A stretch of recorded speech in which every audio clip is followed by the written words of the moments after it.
All right, so here I am kind of in the middle of a situation, but let me just describe how I got here, right? So, I have these modifiers on, and this is kind of what I'm sitting on. But I was thinking about solving this, right? And before I solved it, I wanted to reduce the density of this particular shape, right? So if we ever scroll and we bring back this particular shape, we can go under the screw modal and see that we have this set to 16 rounds. Initially it was set to 32, and 32 was just going to not be a very fun time to solve. So I did the triple bisect trick on it and turned it back into a plane, spun it back around, made sure the normals were flipped, because if the normals aren't flipped, you get something that looks like that. That looks terrible, right? So we flipped the normals back around, and we're now ready to rock, right? So let's click, we'll hide that, and we go back to our shape. And, it looks like garbage, right? That's why we want to solve it, is because, we don't want it to look like that. We want it to shape up better. So, we start reducing the modifiers. Here we are down to the bevel.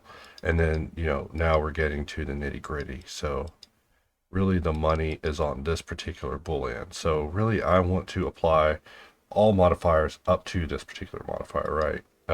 Probably just boom.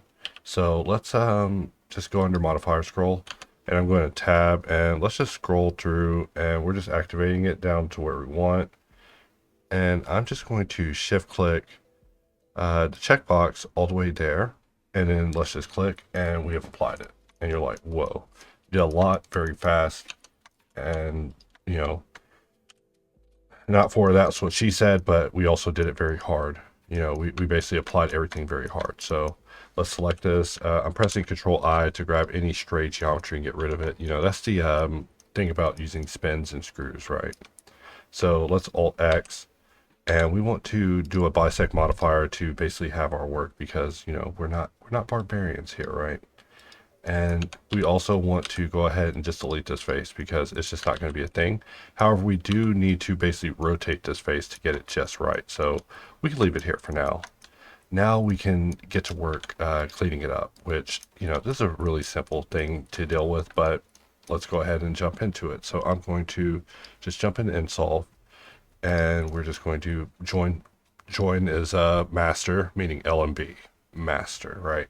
With control being my sub. So I'm just looking at myself configuring my own infinity gauntlet for dealing with this, right? We'll deal with loop cut. Loop cut's looking a little sparse these days, but that's because we're transitioning systems over to a new system. So I'm going to add a loop cut here, because it's not 5 o'clock yet. So that's when I'd like to party with Control R. My hand tells me otherwise. And let us also go ahead and bring this in. And, let's take this opportunity to enable Edge just temporarily. I'm all about the micro choices of the tools, like making the choice temporarily, the right choice at the right moment, just for a moment. Never left in stone. Never a permanent choice, just a temporary choice. And that's, mentally, that's what nsolve is all about to me. It's something to deal with these micro moments, because we've tried to create tools for these major moments, but we've never focused on the things that happen in between. So let's just go ahead and bring join. Join with extend, still my favorite. Let's press I, we'll press B. And from here, we can start working our flow into a redirection. So dissolve, dissolve, dissolve, and dissolve. And let's also disable edge. I don't like residual behaviors being a thing after the operation has been done. You know, as in holy will. So let us remove just a few points. We're just quadding things up. MX and the quad boys, you know how it is. Let's go ahead and bring in our loop. And, Alt 1 gives us an option, a lot more accessible, but it will take a while before that option appears in my thought wheel. For this one, we want to slide this piece over to a collapse. do the same thing here. And so far, so good. 1, 2, and 3.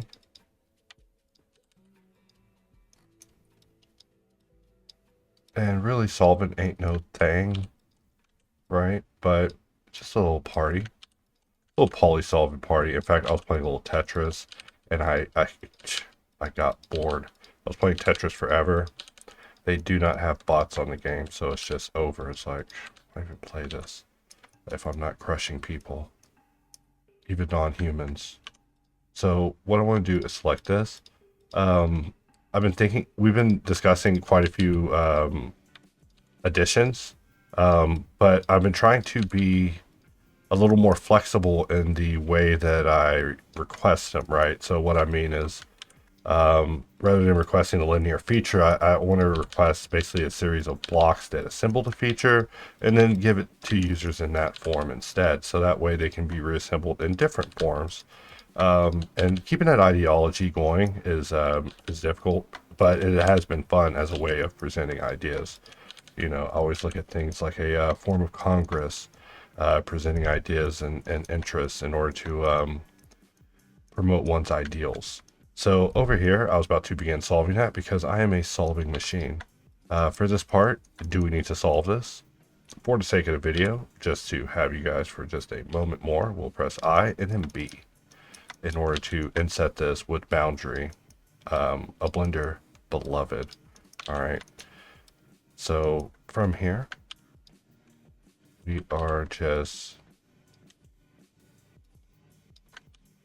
making connections. However, we have to be mindful of our flow, right? Because if we start flowing like crazy, you know, if we start, sorry to say, free-flowing, things aren't going to work out for us, right? So, you know, we want this loop to just come around.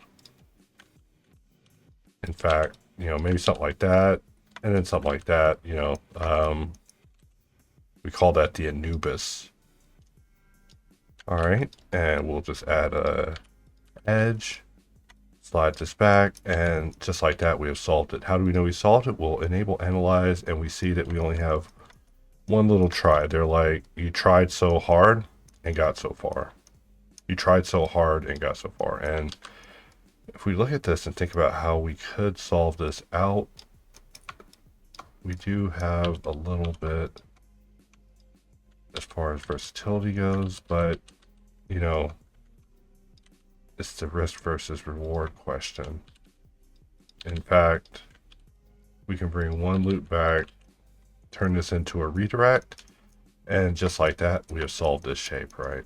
And this area doesn't even matter, so we can delete that. So let us back up out of local mode, and we will just enable radial array. And we see that radial array is a step too far, meaning that we basically should have kept our face. So, you know, undo, the power of undo, it'll let us undo even deleting the face. We'll set our pivot point to the 3D cursor using period, which means now I can rotate, and it will rotate using that. So let's enable the radial array, and we're just getting it just right. Let's delete the face, and let's shift click on weld, and just rolling the wheel once, we get enough of a jump in order to perform the merger. So now we have this solved. Things are looking good, and it really didn't even need to take 10 minutes, but we're just having a good time here. In fact, now that we've transitioned it, we no longer need those modifiers, and we now have this broken down into this. So just like that, we've gotten in here, performed a radial bisection on this piece, which is something that, you know, hasn't yet been automated, but is something that is under discussion. In fact, right now I'm seeking to present it, but this is a video just kind of explaining the rough idea of what I'm going for. So hopefully you enjoyed the video, but with that, I'll wrap this up and I will see you guys next time.